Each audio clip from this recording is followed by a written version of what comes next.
سلسلے میں ایک روایت نظروں کے سامنے آتی ہے کہ حضرت سیدنا عیسیٰ علیہ السلام، آج لوگ امانت میں کتنی خیانت کر رہے ہیں ابھی اپنے سامنے ہے. اگر کسی کے پاس کوئی چیز رکھ دی جائے تو واپس ملنا تو دور کی بات ہے، اب آپ بھول جائیے.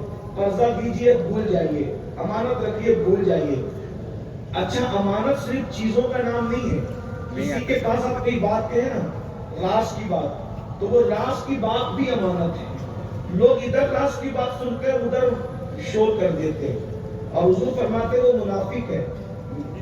سیدنا فاروق اعظم رضی اللہ تعالیٰ نے اپنے دور میں فرمایا تھا کہ معاذ اللہ اگر منافقین کو دم نکل آ جائے تو رستہ چلنا دشوار ہو جائے. اللہ اکبر، خیر القرون میں فرمائے. اللہ اکبر، توجہ تو فرمائیں، غور کیجئے مسلمانوں. اور آج تو پتہ نہیں کیا، اگر آج منافقین کو دم نکل آ جائے، فاروق اعظم اپنے دور میں فرمائے کہ منافقین کو دم نکل آ جائے تو راستہ چلنا دشوار ہو جائے. جبکہ حضور علیہ السلام کے پردہ فرمانے سے لے کے دور فاروقی 12-15 سال کے قریب آتا ہے. سیدنا صدیق اکبر کے 2.5 سال اور 10 سال سیدنا فاروق اعظم کے، 12 سے 12.5 سال. اگر آخری عمر میں بھی حضور فاروق اعظم نے یہ بات فرمائی، اس کا مطلب یہ ہے کہ جب تابعین کا دور شروع ہوا تو لوگوں کے اندر کتنا نفاق ہے.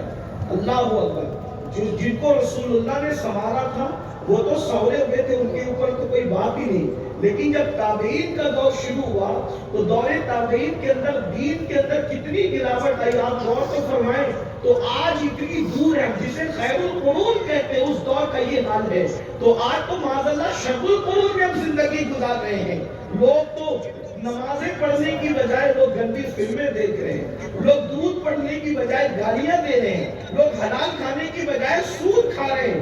ذرا غور کیجئے ہم کہاں کھڑے ہوئے ہیں. اور اس کے بعد ہمیں گھمنڈ ہے، ہمیں غرور ہے کہ ہم جنت میں نہیں جائیں گے تو جنت میں کون جائے گا. اللہ کے بندوں مرنا ہے، اللہ کو منہ دکھانا ہے، خدا کی عدالت میں کھڑے رہنا ہے. اللہ اکبر. تو فرمایا بولے تو جھوٹ بولے، وعدہ کرے تو خلاف کرے، امانت رکھی جائے تو خیانت کرے. یہ منافق کسے ہے؟ امانت کی بات آئی، کتنا نازک مسئلہ ہے امانت کا. سیدنا عیسیٰ علیہ السلام کو اللہ نے مردہ زندہ کرنے کا معجزہ عطا فرمایا. تو ایک مردے کو زندہ کرنے کے لیے قبر پہ گئے تو اٹھ کے کھڑا ہوا اور اس نے کہا کیا قیامت آ گئی؟ آپ نے فرمایا قیامت نہیں آئی، بلکہ اللہ نے مردہ زندہ کرنے کا مجھے معجزہ دیا اور میں عیسیٰ ابن مریم ہوں. تو اس نے کہا اے اللہ کے نبی میرے حق میں دعا کر دو کہ اللہ میری مغفرت کر دے. کہ کتنے سال ہوئے تجھے مرے ہوئے؟ کہا کہ مجھے مرے ہوئے تو سینکڑوں سال ہو گئے اور میں اپنے زمانے کا سب سے نیک آدمی، بہت نیک تھا، میں پرہیزگار بھی تھا، متقی بھی تھا، نیک تھا، اور لیکن ابھی تک میری مغفرت نہیں ہوئی.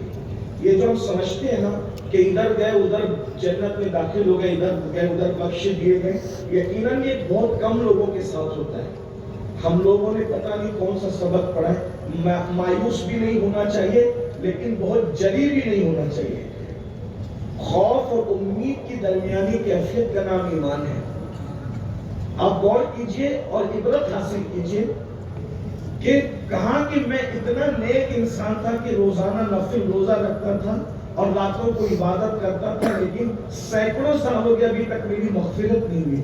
اگر مغفرت نہ ہونے کی وجہ کیا بنی تو وہ شخص جواب دیتا ہے کہ میں کلی تھا، لوگوں کا بوجھ اٹھاتا تھا، میرے دانت میں کوئی چیز پھنس گئی تھی تو ایک شخص نے مجھے لکڑیوں کا گٹھا دیا کہ لے جاؤ اور لکڑیوں کا گٹھا لے جا کر میرے گھر پہنچا دو.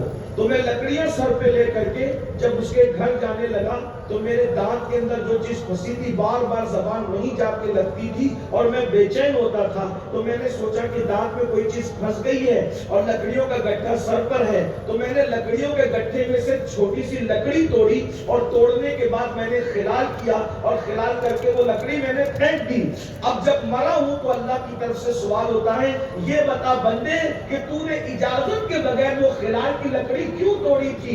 جب تک کہ تو اس کا جواب نہیں دے گا تیری ساری عبادتیں دھری کے دھری رہ گئی ہے، اس وقت تک تیری مغفرت نہیں کی جائے گی. آپ مجھے بتائیں بغیر پوچھے خلال کیا ہے تو مغفرت نہیں ہو رہی. رات رات بھر کی عبادت دھری کے دھری رہ گئی ہے، دن دن بھر کی عبادت دھری کے دھری رہ گئی ہے.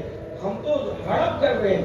لوگوں کا حال تو یہ کہ بھائیوں کا مال لے کے کھا رہے، بہنوں کا مال لے کے کھا رہے، حصہ دبا رہے. آپ مجھے